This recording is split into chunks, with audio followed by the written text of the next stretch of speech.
Kia ora koutou and welcome to another episode of Full Credit. I'm Alice Soper and over there is Les Elder, who I saw from a distance but didn't get to say hello to yesterday. I know. Hi, everyone. Yes, bit of a change of scenery here. I'm actually in Auckland now. I'm just moving around everywhere, but literally was driving past Alice but I had passengers to get to a flight and we didn't even get to catch up while we were both in Wellington. I know. I was very lucky. Thank you to DSB, who are one of the sponsors of the Hurricanes, who gave me a free ticket to their fancy corner with the white picket fence. I sat over there, I drank my juice and watched the game and saw Les doing her job. But yes, so close and yet so far, but that's okay. We're here together today to talk obviously through the action. So we'll start with the one that we were at, which was the Hurricanes Paua versus Matatu. Do you think I'm ever going to start a rap with a sigh? Yeah. The Paua sigh. It's just the wind coming out of me. We look. First half was actually pretty good. The halftime break within 7, I think it was. It was 19-26 at halftime, and by all money, particularly that back, quarter of the first half there was so good. We really started putting a lot of pressure on it. The people were dropping the ball uncharacteristically from Matatu at the back three. I was starting to feel like, wow, this is us. And then halftime happened and Matatu got to go to the sheds, regroup. We still scored though, managed to close it right up. But then it all kind of fell away. 62-minute came and we just leaked points. And all of a sudden, final score there, 43-24. Yeah. My heart was broken. I bet it was, because it was a moment, well, there were so many moments in the game where the energy and the momentum sat with the Paua. And you could see the tails were up and you were like, this is that game. This is that game where they are going to cause an upset to a team that they often upset, and they're capable of doing that too. But you're right, it was that 62nd minute where it just fell away. Credit to Matatu, like their ability to stay composed in those pressure moments. I mean, their superior fitness really just shone through. But I think the thing I was probably surprised at was with the power that the Paua had on the bench. Jonah Nangwu, Monica Tangawai, Angel Molu. I thought, these guys have done so well up until this mark. Now we're going to unleash these powerhouses and this is going to be an 80-minute fight. But it just didn't unfold that way, which was really unfortunate. And I felt for the Paua, and I had an interview with Jax after, and the emotion that she expressed, they know that people are talking about them. They know how hard it is, and they just got to take the things that were so positive, and there were so many good positives to help them moving forward. But yeah, I felt for them. I mean, talking to Whitney after the game, she actually had a lot of positive things to say about the Paua. She was saying, look, I think at the end of the day, the disadvantage they're at is just not having had enough time. She's like, they're getting better every week. And we see that. And that's because there's a lot of these players that are learning how to play at this level in this competition. And they're doing great. They are getting along there. But ultimately, when you're up against a side, yes, we should have had, I think, more of an oomph from our interchange. But when you're looking at this side, I think this is the gift of experience, right? The ability to absorb pressure, not get overwhelmed by it, be able to dig yourself out of moments where you've maybe lost momentum. That is all the gifts that experience gives you. And so, full credit to the Matatu side, who have a lot of those hard workers who have been in a lot of those dark places with this team before and know how to get themselves out. So they were ready. They were ready to absorb what came, and just another absolute classic. I feel like this weekend actually featured the two matches that I actually love watching the most, which is Matatu and Paua, and then the Manawa and the Blues. Those are the two games I adore. And the other one also full drama. If we're looking at the second game there, Manawa Blues. So half time, First time this season that Manawa hasn't been leading at the break. So it was 21-14 to the Blues at halftime. And then ultimately they went to work in the second and it was 21 to the Blues at the finish there. Yeah, like I say, first time Manawa hasn't led at the half. Also the first time they haven't scored first. Also the first time that the other team has been able to score within their opening 20. So really, the Blues, they came out firing. Yeah, and I think last week when we spoke about we're at that halfway point, what do we need to see from some of these teams? And I said, I feel with the Blues, it's polish. They just need to fine tune, tidy up all the great stuff that they're already doing. And I thought that was a display of that polish coming along. There, I just could not get over the space and the accuracy of their backline attack. Their run, catch, pass was just so nice. It was beautiful to watch. And then just individuals having a go. That Sorensen McGee try where she just in and outed Tanika Willison and backed her pace. Like that was actually off some great attack down the edge by Topher Basin, who we'll talk about later. But I mean, that backline attack, that was the polish I think that we talked about last week. You know, I think one thing about Sylvia Brunt, I was talking about this to my partner after the game. One thing about her is, you know, we talk a lot about her footwork and we talk a lot about her punch and physicality at the line. But one of the things I think she is actually incredible at, she runs such beautiful lines. She is always like her timing on when she injects herself and the position that she comes in on the angle, so nice. It's so nice. And it was so nice, actually, to see a little throwback to their championship team last year with that, you know, Kristen Cotterill with Duffy, with Ruahei at 12, and then with Sylvia at 13. They ran that to great success last year. And so this is the thing with the Blues as well. I mean, they've got, you know, options aplenty. And then, like you say, Basin, we haven't even seen her. And why not? What a game. Just outrageous. They've still got more talent in this team to come. It's not fair. I know. You've got Moi, who's not even in the game day 23. Vahakolo, not even in the game day 23. And they still put that out there. So, yeah, this Blues team is going to be hard to beat. And by the same token, Les, if we talk about what we said we wanted to see from teams, what was the thing I said I wanted to see from the Manawa? Pick and stick. Pick a team and stick with them. And what did they do instead? 7 changes to their starting lineup. They were doing a reshuffle and a drop around. And I have to ask the question, what on earth are you doing? Sitting down here in Poa land, if I had Luca Connor or Renee Holmes in my squad, you sure as eggs bet they would be somewhere on my game day list. Like, what are we doing here? Yeah, I mean, the inconsistency or the constant changes in a really short competition was the surprise for me from Manawa after a great performance last week with a midfield that lit up the stage. So it was really surprising to then see 7 people changed, 4 from the first time that they played the Blues, where they only went down by 2 points. So, yeah, total surprise. I actually thought, I feel for the Manawa myself. Like, I can see that they've got some good stuff there. They're playing some good rugby in patches. They have inspirational people doing inspirational things, and it's my team, so my heart is there with them. But I just feel like there are some positions that are lacking that could have been filled with some great rugby players who aren't featuring at all. Questions to be asked, and we'll loop back around to it. But hey, let's crack in, because these players are exceptional, not crap. Let's crack into our Inform 15 of the week. Okay, for goodness sake. We were starting already, Les, and we were like, oh, who do we pick as our first player? Is it Henwood or is it Valeko? Because both of them seem to be busy for their sides.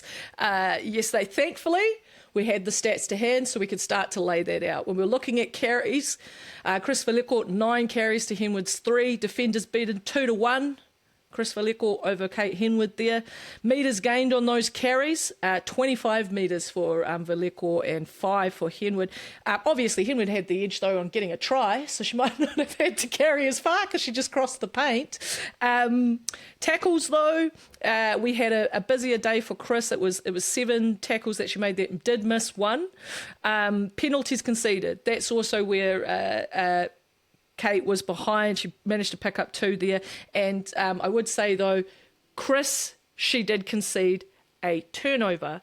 So running through all of those stats, the picture is painted for us. And as much as we enjoyed watching both of them, that first one goes to Chris Valeko. So congratulations, sis. Week on week, here you are. And alongside her, this is a much easier one to say, Atlanta Lolo here. Just loving watching her play, loving watching her throwing darts, breaking hearts. Her ball is so crisp at the moment, like, hitting it everywhere that I need her to. And that's probably been the unfold for a lot of the other hookers, right? Is just the line outs. Unfortunately, our hookers aren't nailing their line out. Great that Jamie Nuku got the start for the Poa, but too many line outs went amiss. And yeah, that's the bread and butter of the hookers role. So same again with Vicky Rose Green. So yeah, Atlanta Lolo here, nail her core role and some. Exactly right. We've got to start with that core role and then add on the extras from there. Speaking of someone who is nailing that core role and continues to, Visinia Mahutariki Whakalilo, incredible. I'm obsessed with her. You are obsessed, and you've done so well with her name. Proud of you. Oh, look, like I said, I say it to my coffee every morning. I'm now manifesting too. I'm like, she's going to be my Black Ferns bolter. I believe in her. No pressure, all pressure. I want you there. The next one, though, where we were having a bit of a toss-up, was in our locks. Now, Maya Roos has been a phenomenal performer for the Blues week on week. We love her. And actually, can I also say, I really enjoy her post-match interviews. This is not the rugby role, but I just think she's so charming in that. Like, I love the idea that people who might not catch her, and she's just like such a beautiful ambassador for our game as well. But in terms of the person we want to put up against her today, it's Sam Taylor. What about that Sam Taylor? You know, Finally, I love her. Sam Taylor made the. I mean, she's been doing so well for the Poa, right? Just a mahi dog, goes quietly about her business. But I thought this week we actually seen a bit more from her on attack, which is good because the team was attacking. Historically, they've been on defence majority of games, so it was good to see her with ball in hand. Probably could have used a bit of a fend on that runaway. I think she would have got that one there, or a bit of footwork. But hey, she showed some good toe and some, to keep up with Layla Sae, who had an outstanding game, and back to speed a bit there. Yeah, absolutely. And that was ultimately the big difference between the two, was when it came to, they did the same amount of carries, but Sam, she had the edge. She got 29 metres off those carries to Maya's once. So for that reason, congratulations, Sam Taylor. You've made it to our Inform 15. I'm so happy about it. And I know Sui will be screaming at us. Enjoy wherever she's listening to this. Okay. The other one, though, too, we also had another toss-up when it came to the other locking period. And this is kind of a veteran up against a young gun because, look, again, Mama Vaipulu, she has been an absolute standard setter. She works so hard both sides of the ball. But I thought, we had to look at those numbers up against Jackie Patia Wharetti because Jack's had a, you know how you talked about angry Kenny the other week? This was an angry Jack's game, and I love it. When we were sitting at the edge and we could hear Jackie. Now, Jackie, for those of you who have not had the pleasure of spending time with Jackie Patia Wharetti, she is one of the funniest people I know, but only if you're standing immediately next to her because she says most things quietly to herself. So to be able to hear her asking, rallying people and yelling the question from behind the the try line, I was like, I love this version of Jax. I love when I see it up there.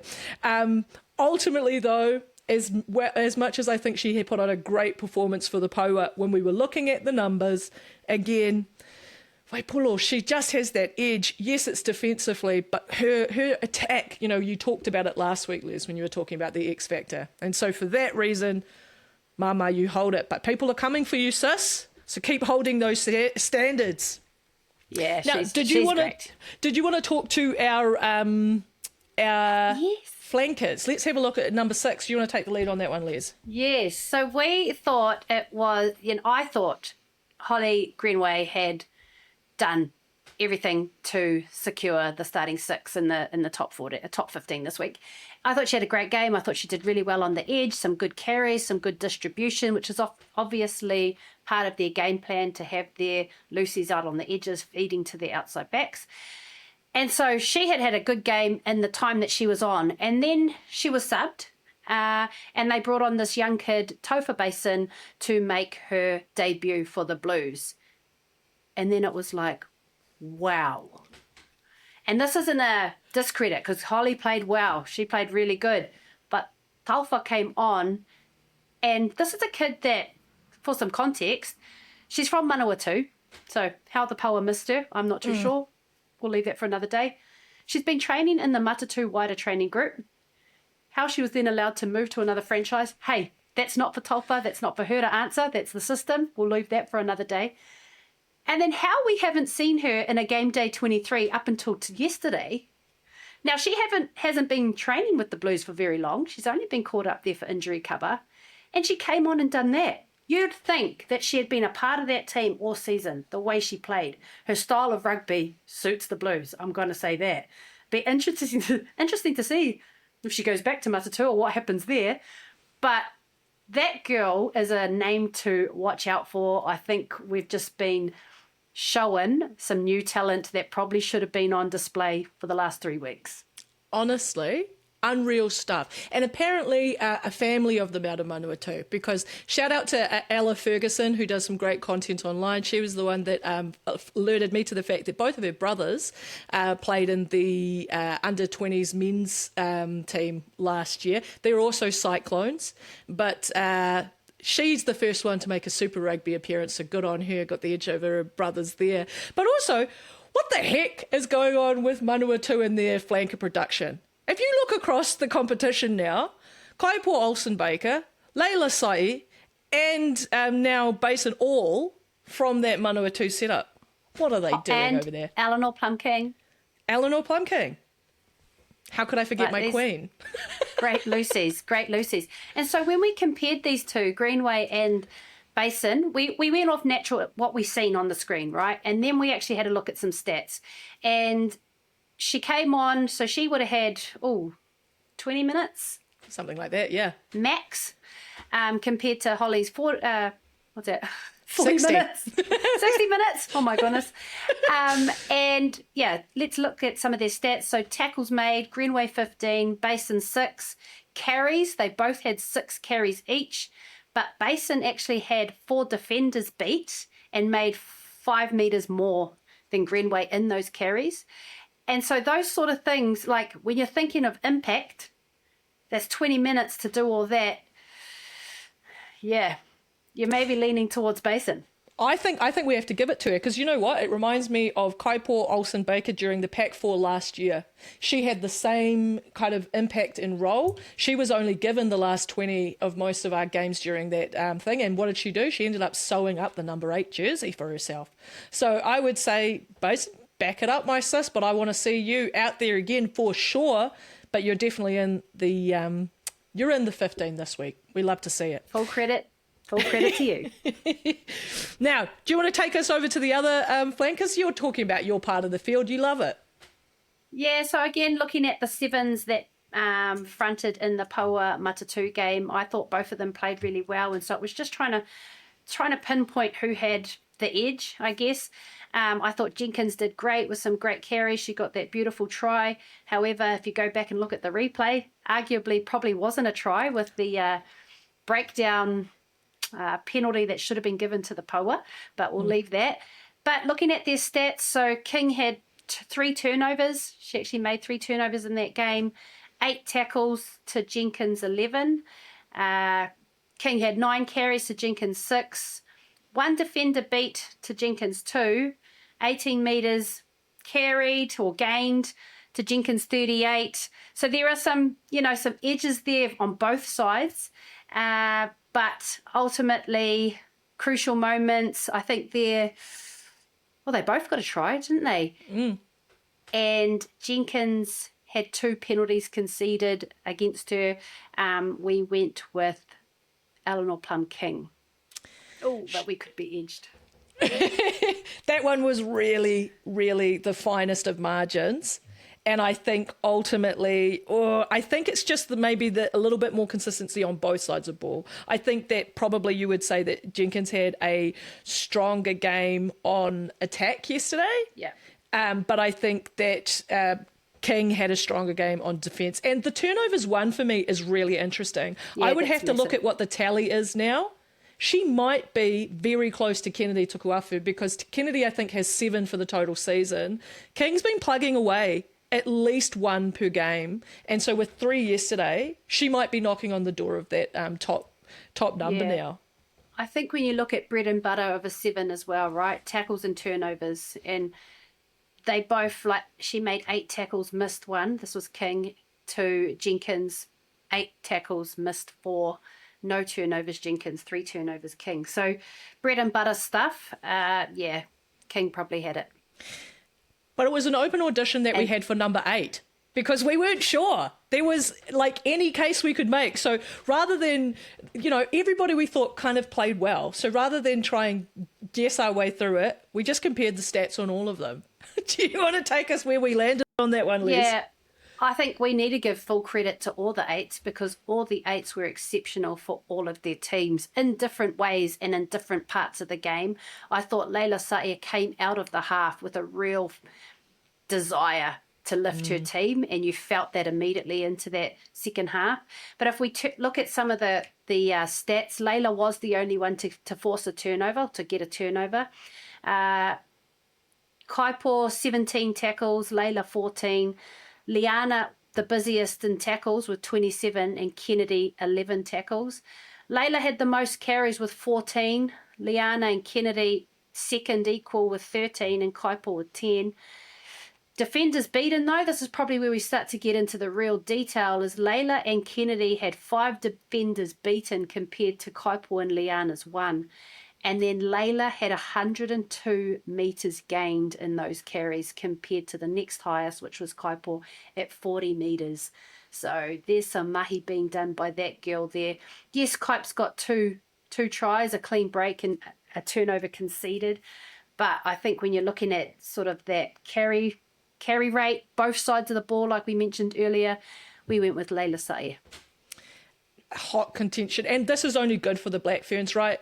That we have so many number 8s that are making a case to be in there. It's going to make it very interesting for these Black Ferns 7s players that think they're going to be cracking in. But we'll loop back around that in a minute. When it comes to the halfback, there had been a lot of a hotly anticipated competition. We wanted it in round 2 when it was supposed to be Maya Joseph and Iritana Hohaia stacking up against each other. These two always fighting each other for that Black Ferns starting spot. So we wanted to see that then. We had to wait until yesterday. And it was a very hotly contested game, really. They more or less made the same number of passes. They both came up with a try assist each. They both missed 3 tackles and made, a handful of them. Eritana ran slightly more with the ball in the hand. That's what you would expect, I think, between these two and their styles of play. Defenders beaten, they didn't do that. They made some meters. Maya actually made some more on her carries. Maya also scored the try, but she gave up 2 turnovers on her carries there too. It's so hard to tell. Do you want to call it for us? Well, I think just the impact. If I think of 2 people that brought impact to their side, it was Leila Saia and Iritana Hohaia. Now, she's been missing for some time, and the Paua have been getting thumped. She comes back and they play the best game of their season, and I think she had a lot to do with that, so I'd say Iritana. I think you're right as well. The tempo that she brings in, particularly when it comes to the fact that this was the most that the Paua have scored all season. And so that tempo that she brings and she's driving there to actually make that, unlock finally the conversion of 22 entries. Yeah, you've got to give the nudge there. Congratulations, Iritana. Please stick around for us. We need you there. Same thing when it came to the number 10, though. It was an interesting day for tens. We kind of looked at a couple of the old dogs against one of the young ones because we had what I actually had been looking forward to in a matchup in the Manawa Blues game, which was Kristen Cottrell, as we call Duffy. Is that because that was her maiden name? Is that why we do that? I don't even know. I've just always called her Duffy. Yeah, it's one of those Duffy things, babes. right? That's what we call her. Right? Me and Zoe call her Duffy babes. Yeah, I think it might be related to her maiden. I'm going to confirm that. I will message her directly. But yes, Duffy and Kelly Brazier facing off there was really interesting to see how those two old heads went up against each other. And then also, King, though, has been the one that had been holding on to that position for, probably the most consistent inclusion for us. So to compare all three of them against each other, what became interesting when you looked at their stats is really understanding the different ways in which each of these players play their position. Because Kelly Brazier, her distribution was much higher than the other two. The other two, 20-odd passes, but Kelly in the 40s. When it came to try assists, Duffy and King had one each. Kelly didn't have one, but I don't know. I think there were a couple. That might mean the last pass wasn't hers, but maybe the first one was. When it came to tackles, Kristen Cottrell, Kelly Brazier making more of them than King did. King had a bit of a tough day in the office defensively, made 3 tackles but missed 2. When it came to carries, King, perhaps because of those younger legs, did a lot more carries than Kelly Brazier and Kristen Cottrell. She had 8 to Kristen Cottrell's 4 to Kelly Brazier's 3. But what was interesting with that was defenders beaten. Because, Duffy, she had 1. King, she had 1 and a clean break, but Kelly had 3 defenders beaten that she managed to do in her 3 carries. So she was picking her insertion points. I think that's what it tells you. Unsurprisingly, though, given that King carried so much, she made a heck of a lot more meters. 84 to Duffy's 4 and Kelly's 5. I mean, Kelly's beating 3 defenders over a 5-meter gain. Like, what's that maths? I don't know. Close proximity stuff. That left foot whack. That left foot whack. Now, both Kristen Cottrell and Kelly Brazier had a try each. Kristen Cottrell also got a turnover, which I think she doesn't get enough credit for actually how good she is at that. She quite frequently gets herself over a top of a ruck, which I personally love from an inside back. But both Duffy and King conceded turnovers as well within their carries. King cocking out 2 of them. So when you start highlighting kind of as you're running down those stats, who's got the edge there and there? Old dog in the fight. Kelly Brazier, don't write her off yet. She's our informed 10 of the week. Yeah, we went with Kelly. I thought she distributed really well, and she has been doing that since round 2 when Manawa first played the Blues. I thought she actually stepped into that really well. I think the only thing this week is that probably didn't have the second 5 midfield punch and game strategy awareness as well to sort of back that up in comparison to last week and up against the harder defensive line.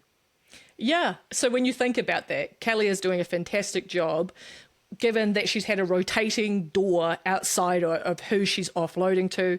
That's going to change what type of line they're going to run. That's going to change the pace at which that's doing. That her experience, I think, is covering a lot at the moment for the Manawa in terms of how much of an impact those changes could have. If you had a greener 10 in that position, they could be getting quite overwhelmed by all of those changes. But I think, honestly, the way that they have been able to kind of keep a level head on that, that's because of the head that's on Kelly Brazier's shoulders. Okay, let's head out to the edge. We had an interesting one because obviously Merirangi Paul, after having a great game at centre last week, had been pushed back out to the edge. Now, she had actually played there when the Blues and Manawa played last time, so that might be a tactical decision that they're making there. But it was a toss-up for us between Kolossi and Paul. What do you reckon, Les? How did you see it? I think it's the effectiveness of what they do when they've got ball in hand, right? So Merirangi made 13 carries to Colossus 8, and some of the other stats like tackles and stuff are all pretty similar. But in the 13 carries that Merirangi made, she had two defenders beat and 3 clean breaks. And she made 72 metres compared to Colossus, 8 defenders beaten, no clean breaks, and 39 metres gained. So I think it's more what Merirangi is doing when she gets the ball and how impactful that is, or effective. And that's what, for me, edged her over Colossus this week. So I'm going with Merirangi, Paul. I think you're right there. And I'll just pick up one thing there. You know what? We've got to give Les a break, all right? Do you understand how hapu this woman is? And this baby is sometimes climbing into her brain, because it was 2 defenders beaten for Colossi there.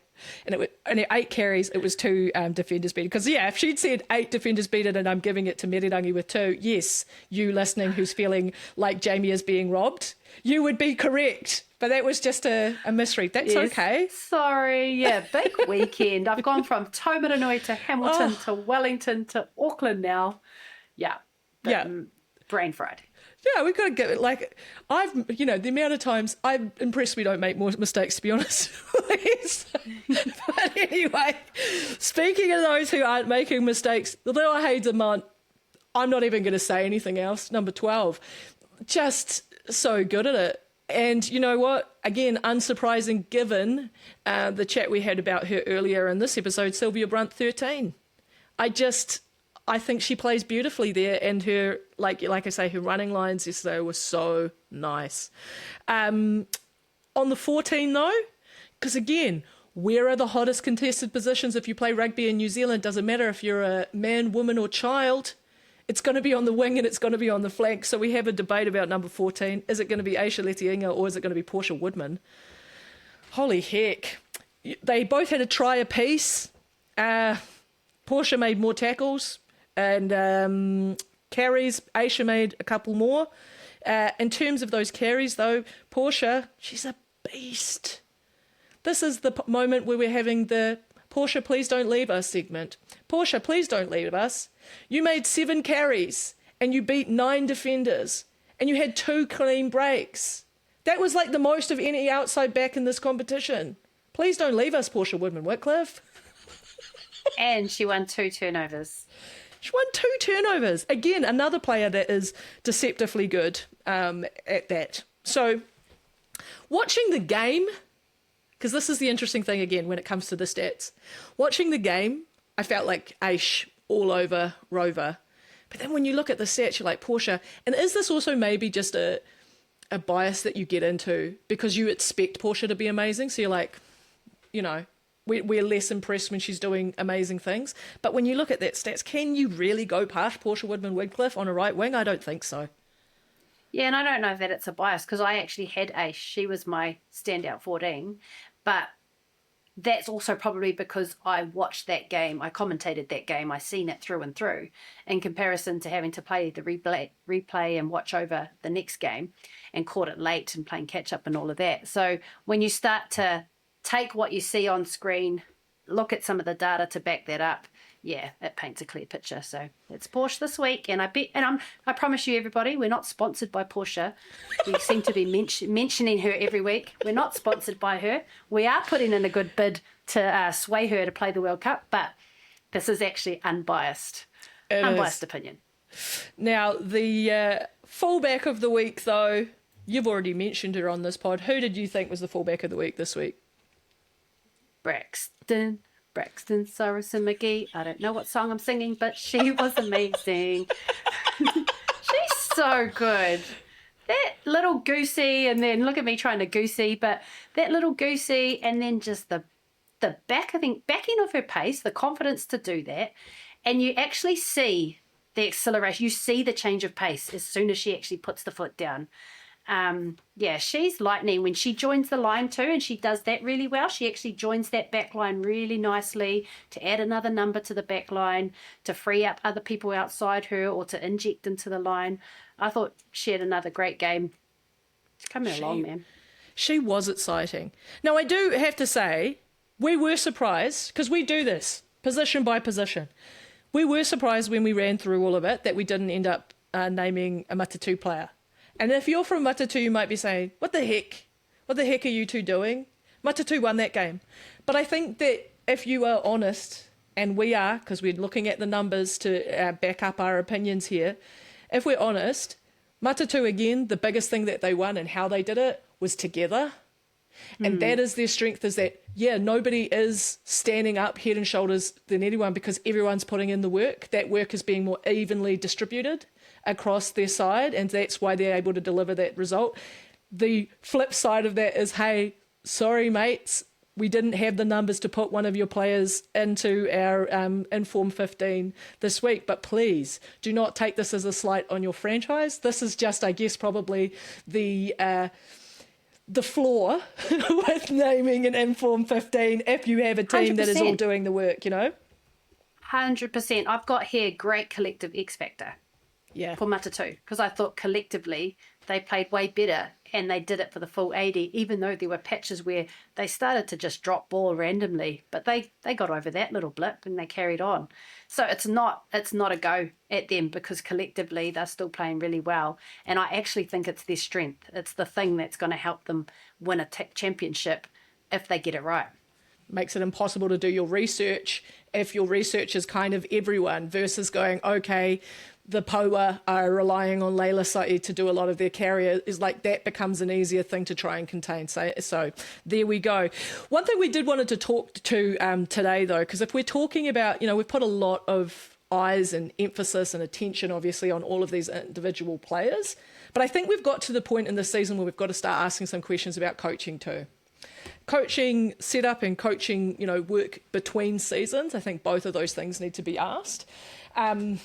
In the first instance, I had to just go and have a look about what's going on at the Chiefs Manua, because the way that this rotation stuff is going through, it doesn't make sense to me. It seems very confused. It seems very confusing for the, if you're a fan, if you're trying to watch and root for your favourite, that then they're in and then they're out, and then you've got a different midfield pairing every week. Like, that's hard to build any consistency off. So they're making some interesting choices, and for me, it kind of feels like inexperience at this competition, because if you've played Aupiki before, we've said this week on week now, the two teams that are picking the most consistent lineups are the two teams that are performing the best, and they are also led by people that have had the experience underneath that coming through the Wharapama Cup Championship, who is another space where they understand a sprint season, where they understand you've got 6 weeks of rugby together, and that you don't have a lot of time to train together either. So those combinations, those consistencies start to matter. If we look at where it is these coaches have come from, and that does matter to me in terms of what is the CV, how are we putting this through? Because Aupiki needs to be where our next Black Ferns coaches are coming from. We talk about this stuff like it's all about players. It's never just about players. It's around the whole infrastructure around that. So you look at someone like Whitney Hansen. Yeah, she's been in and out of the Black Ferns environment, as an intern, then as the assistant during the last World Cup. But she originally started her coaching career in the Wharapama Cup. So that's actually a great example of that pathway working well. Same story with Willie Walker out of the Blues. North Harbour originally as a head coach there, then went across, started taking the Auckland Storm, has run them for a number of years, high success, really knows his player base, a lot of those who then end up turning up in this Blues side. Arguably too, Fosi Fianati. Now he's the head coach at the POA. He had been long-term head coach and the Manawatu Cyclones. He's now been at the Wellington Pride for the last 2 years. He'd been in the environment as an assistant and now has taken on this head role. All of these other coaches have had head coach experience before they've been given before they've been given the chief job and the head coach in the Aupiki. That is not the story for Dwayne Sweeney. Dwayne Sweeney was an assistant for Crystal Kowa last year. Before that, he was an assistant in the Waikato men's team. Before that, he was an assistant to Teresa Tatamaki and the Waikato women's sevens. He's been an assistant a number of times. This is his first time as head And I think it shows in some of his lack of confidence in building those combinations. That's just my read from the outside. What is your take, Les? Yeah, I think there's some validity to the difference between the teams that are performing, who have had coaches who have been around and they understand the Aupiki landscape. I think what's the difference with Poa is that they are not just trying to, well, Fusi is not just trying to understand that landscape, but he's also building player depth, which has been lacking. And so that's a bigger issue that he's stepped into. Whereas the player depth issue hasn't been a thing at the Manawa. Manawa have never struggled for player depth. We've had depth. And so then you start to ask, well, okay, so why is the Manawa a bit different to what we've seen traditionally?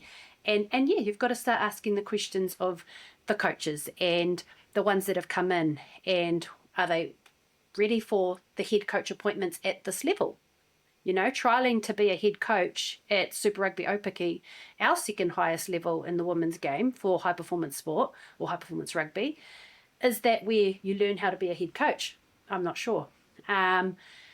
Second to that, who's around him? If he's new, if he's a new head coach in the women's game at Super Rugby Aupiki, who's around him that can support him, that's added consistency maybe from previous years? And my understanding is Carla Hohepa is the only one that's still around from previous years. They've got a new manager, so she's learning, and they've got 2 new assistant coaches in Aupiki, not just in Aupiki, but in women's rugby. And I know that people will say, and I coach myself and I'm coaching men at the moment, players are just players, whether they're women, they're men, you deliver the same. But there are some slight differences. There definitely are some slight differences in the way that women do things, in the way that you get the most out of women compared to men. And I just wonder if that's happening.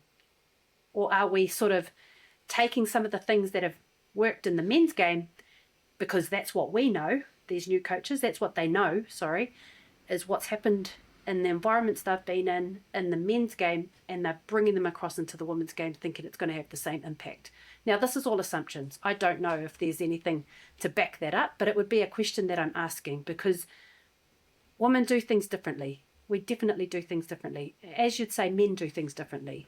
And so I hope that we're not trying to create little men out of our women and little male environments in our women's environments. There are some things that correlate in both, in how we deliver and how we, how we teach and deliver to men or women. But then there are slight differences, and I just wonder if some of these men that are coming across from the men's game into the women's game fresh have an awareness of those differences. It's an interesting question, right? Because if you talk to a number of the coaches that have made that transition, Alan Bunting, who's someone that have had great success now in the Black Ferns Sevens. Obviously now he's with the Black Ferns 15s. People talk about his first couple of seasons and him having to learn that, and he will freely say that too. The way he had to learn about the differences of environments, how things are going to work. James Semple was on a podcast the other week. Same conversation he had. Originally, when I came into the Waikato, I thought I was going to run it like this. I learned I had to do it differently. What I always say to people, Les, around the difference between men and women is that within the women, you have to teach resilience too, because the pathways are not as consistent, is not as reliable, will not catch you in the way that they will within the men's game. Because when you are still, most of the time, having to fight for your right to be there, there is a different energy attached to how that player is going to be in those environments.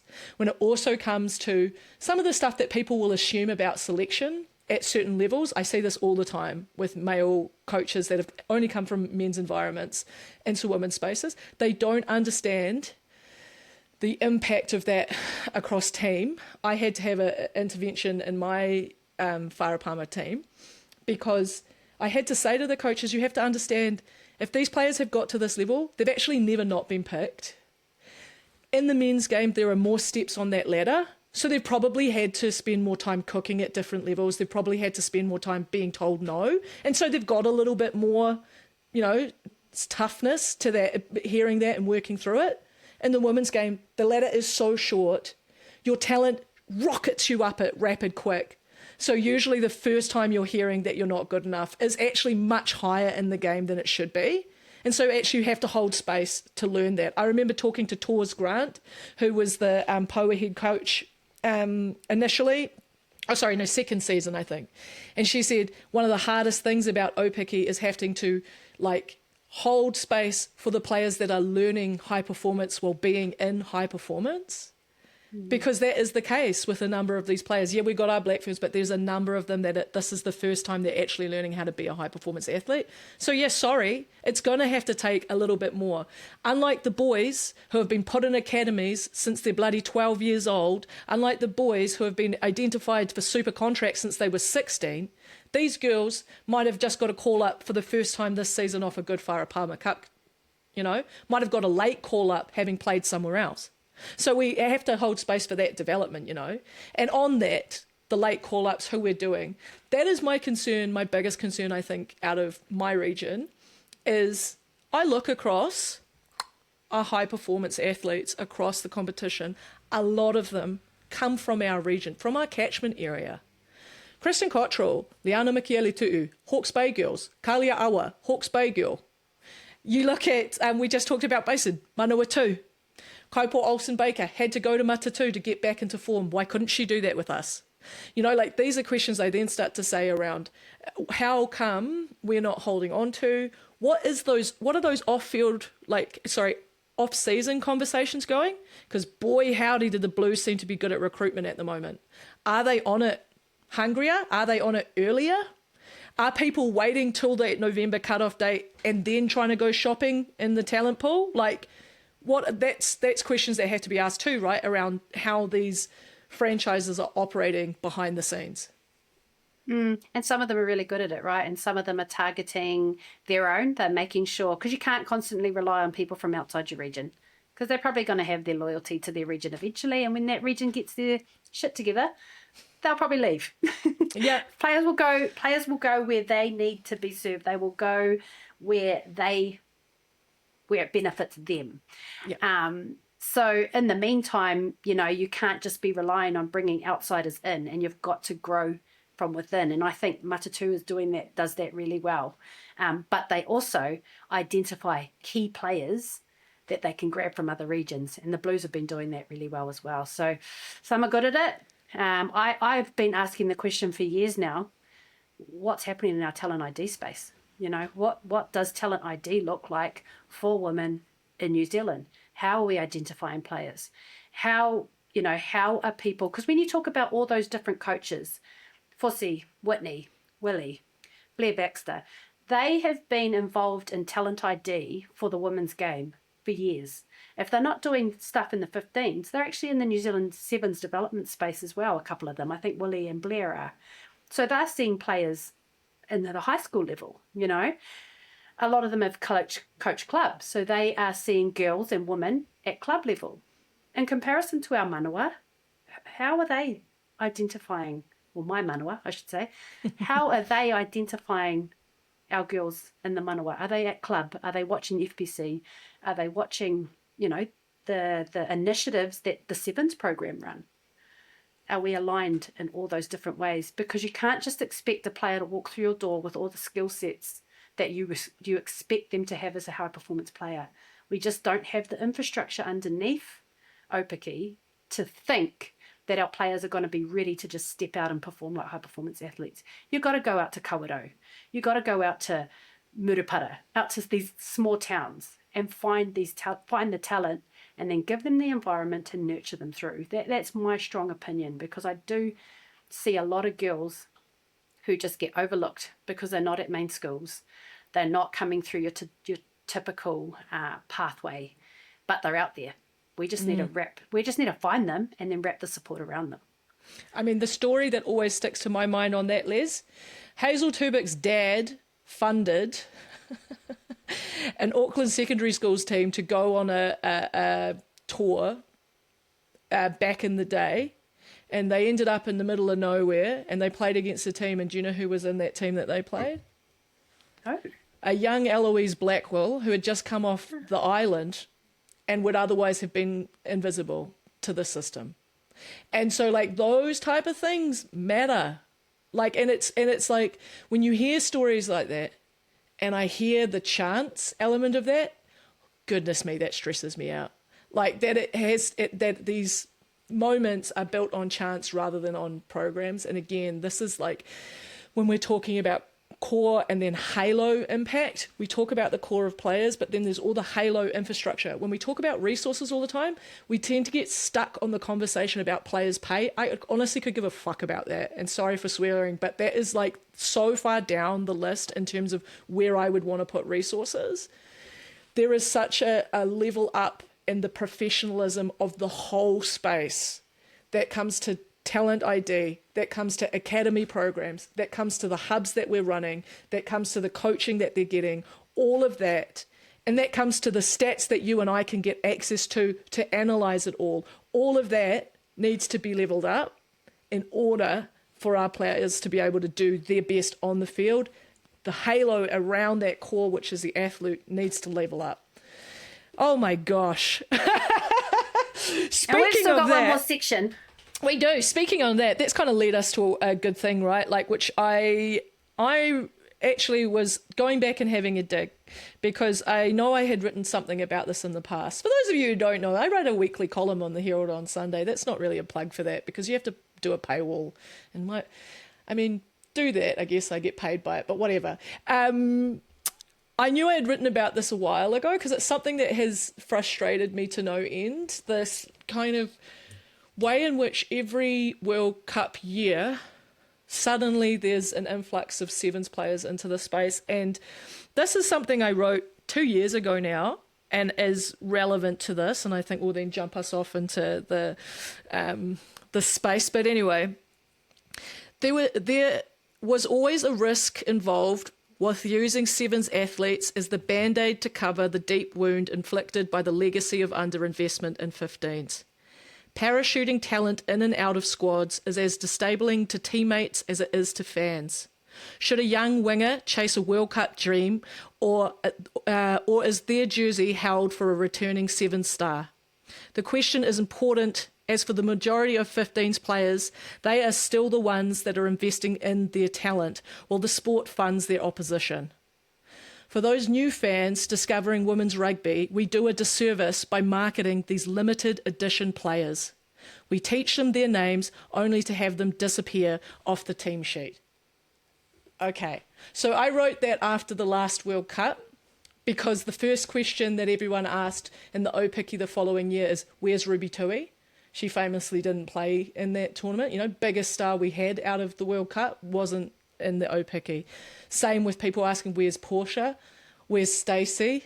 Where's Teresa Setefano?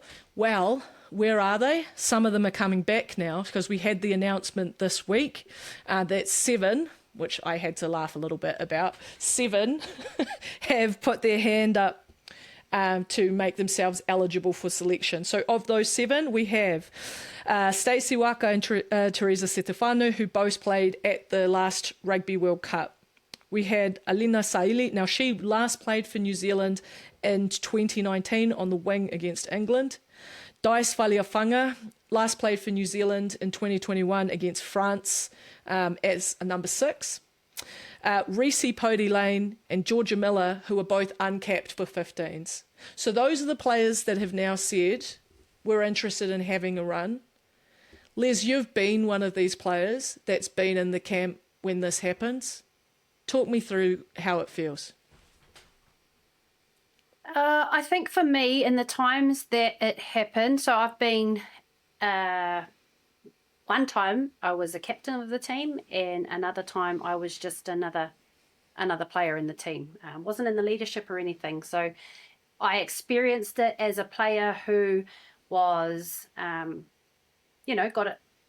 the news and, okay, they're coming in. That's direct competition for me. What does that look like? So at the time, and I think, again, maturity played a factor there in 2017. I was 20, I was 30 years old. So for me, I sort of think, okay, well, the best of the best still have to compete, and the best of the best will get picked. So I didn't see it as a bad thing. I didn't fear it. But in saying that, it had been well communicated. They had been made available pretty much throughout the whole year. They had actually played some games in 2016.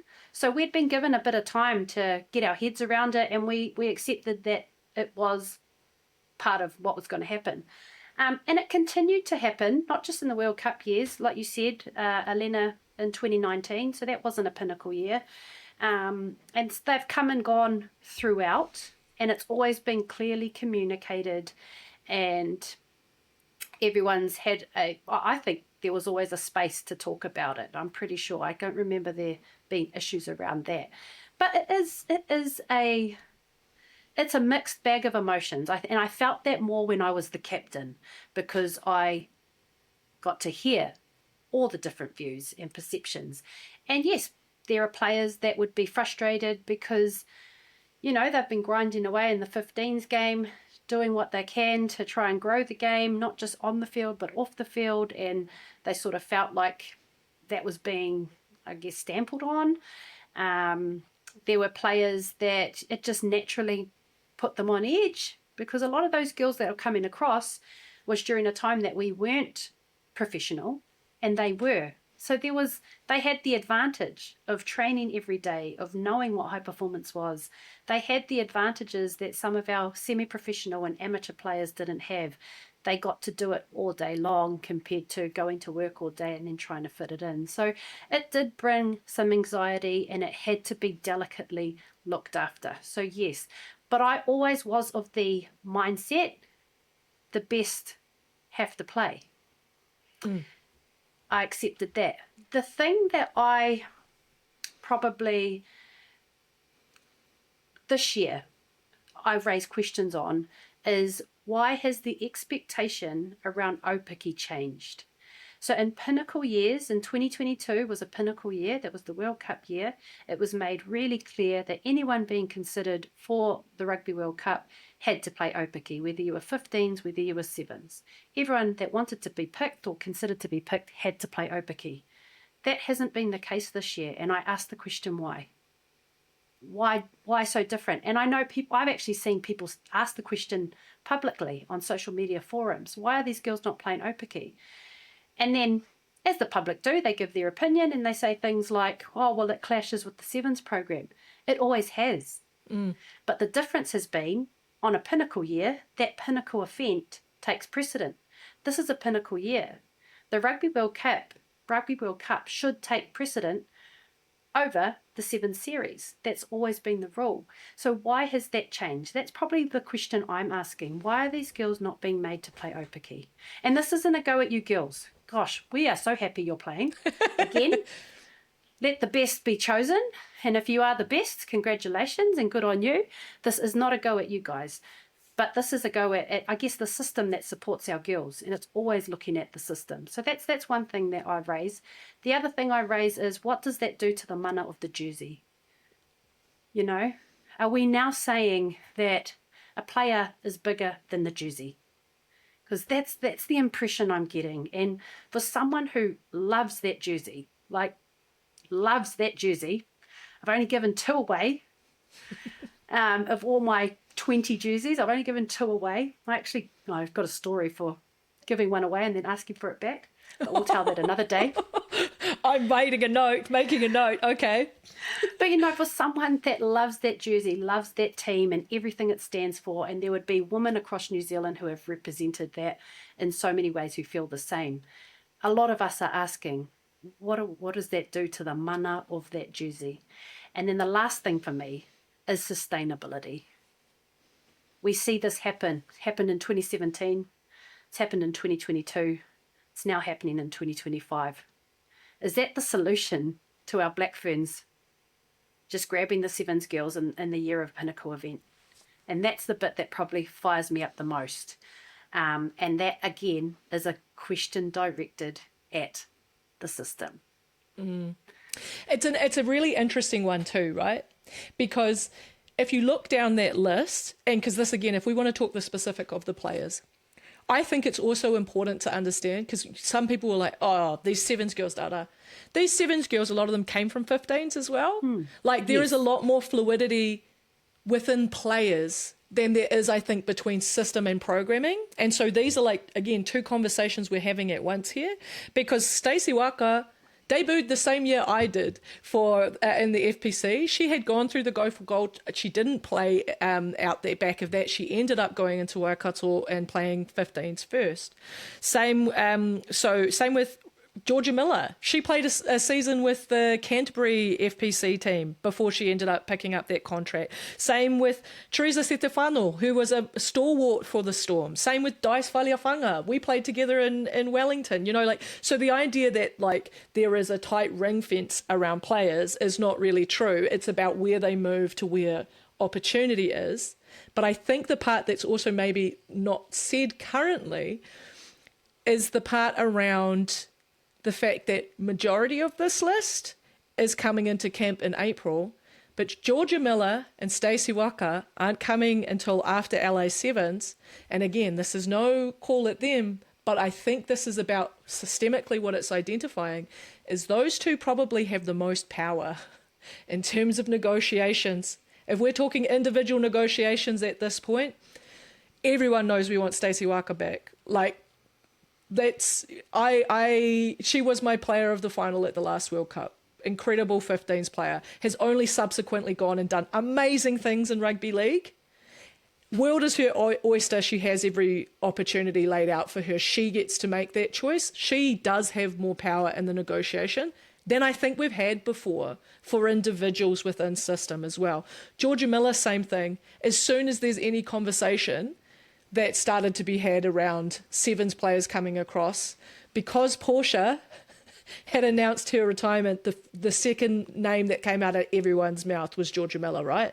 And as soon as Aussie announced that Maddie Levi was going to be coming and Charlotte Caslick was going to be having a run for their 15s, everyone was like, where's Georgia Miller? You know, so those are two players that individually have more power. And it's hard to fully think that that's a bad thing, because also that's an example of, like, overall growth for women's opportunities. And that overall growth for women's opportunities is what pushes up wages for women as well, right? Like, if we're talking negotiation, how people get paid, what they get paid, what their conditions are. When you have one of the main things that has suppressed the wages of women's rugby players in New Zealand versus other parts of the world is because we haven't had enough viable draw cards for our talent. That's now no longer the case with rugby league across the ditch. That's no longer the case with what the wage rate is in the Sevens. You know, there's the economics have changed there, which means that the individual players have more power over their destiny. I love that. And I hope that that's the type of thing we see start to grow amongst these players, that we actually start to take this talent seriously. You know, we've invested in it for all these years and now we realize it's actually worth something and we start paying it accordingly. Well, that's my thing, is I'm like, get it, girl. Yeah. Like, if you can get to stay with Sevens until a time that you are like, yep, now I'll go to 15s, and the system allows you to do that, do it. Yeah. And the listeners are probably going, so what do you want, Les? What I'm saying is, if the girls have a system available to them where they can do things to suit them, do that. There is a short time that you are a professional athlete. The end of the game, it is a business, and you know, you've got to look after number one. And maybe that's what they're doing at the moment. And if they can, go for it. But what I'm saying from a system perspective is that how we want to run our game? Yeah. So, yeah. And that's where, you know, Les, I have designs on how Canada has shifted and that they don't delineate anymore. And I wonder whether that, like I've said to you before on this podcast, is that something that we need to think about doing? Because I think it's the smoke and mirrors of this. The way that we're like, no, the Sevens players, they're over there, no. And then we're like, oh, it's set World Cup, come, now you're 15s. Like that kind of little cat and mouse game we play, I hate it. Wouldn't it be just easier to put stake in ground like the Canadians have and said, you play for Canada, tournaments come up, whether that's WXB, whether that's Seven Series, we pick a team out of all of you. And then we're getting people to play. Because players like Kelsey Tanetti, when I'm looking at that list, I'm like, yeah, good on you, girl. You've spent so many years of the last few years on basically training contracts. You've been a professional trainer, and during that time, I would have loved to see you playing more 15s. She's a great, she can be a centre, she can be a fullback, she can play outside. She's got such versatility there. Like, yeah, put your name back in the mix for 15s. I actually always preferred you there. But, these are those things around. We have had a few players within the sevens environment where we've been investing in their development, but we haven't been playing them. So why wouldn't we pull the resource? We don't have enough, so let's make it go further. Yes, I want New Zealand Rugby to write a bigger cheque for 15s. They don't seem to be in any bloody hurry to do it. So in the meantime, do we just make a decision and we do it differently? Because our player base doesn't delineate. My first game, believe it or not, as the front rower I am, my first game was sevens. I fucking loved it. That's what I wanted to play. I wanted to be a sevens player. And then things changed. But that, moving around, a lot of people moved around. You play where you want to play, you play where the opportunities are. So maybe we just need to make sure that those opportunities are opened up beyond a select few.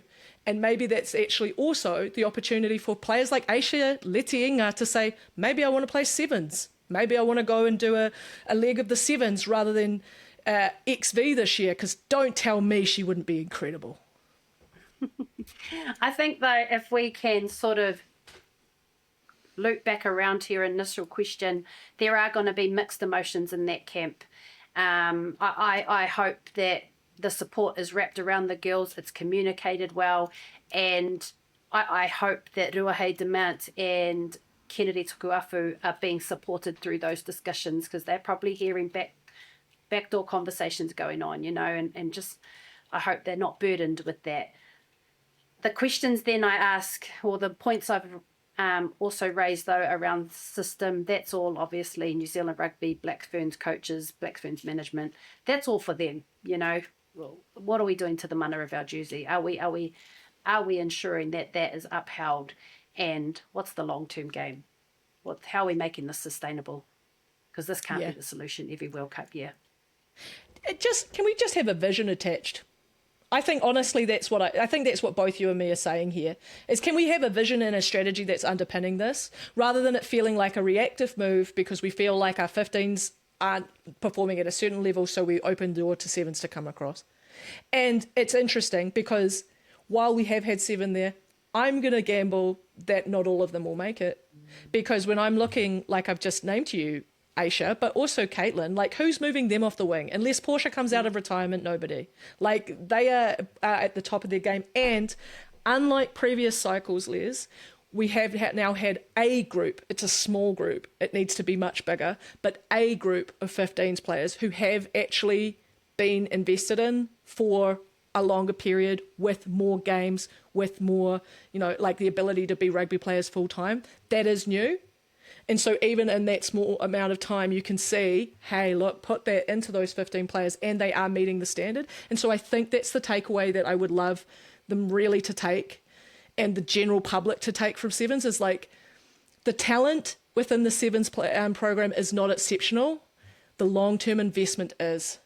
That is the fundamental difference between 15s and sevens in this country, is that sevens players have been identified earlier, developed longer, paid better. And what a surprise, that lifts up their standards to a different level. What that really should tell us is, if we want to close the gap between the two, match that energy. And if we did that, we'd be unbloody stoppable. Yeah. I mean, just to sort of wrap that all up too, I just wrote a note here. If we're saying that the 15s girls aren't enough to do the job, to get the job done, why is that? And then fix that. Which is pretty much what you've just said. Yeah. You know what? You could just fast forward through the last 10 minutes of chat Les and I had. Just play that. Just play that. God. They are enough. They are enough. They're bloody great. And and that's the part where, outside of all of that noise, boy howdy, could I not be more excited for Pacific 4 now? I was already excited about it, But now I'm thinking about it and I'm like, my goodness, it's now going to be so delicious and I cannot wait. But let's just get through the last 2, maybe 3 for some of these teams, weeks of Aupiki. Absolutely. And those players who will be wanting to hold on to the position will be making sure to make their case over the next couple of weeks. We can't wait to watch them back in action this weekend. So that's us, I think, for this week. Ka kite, everyone.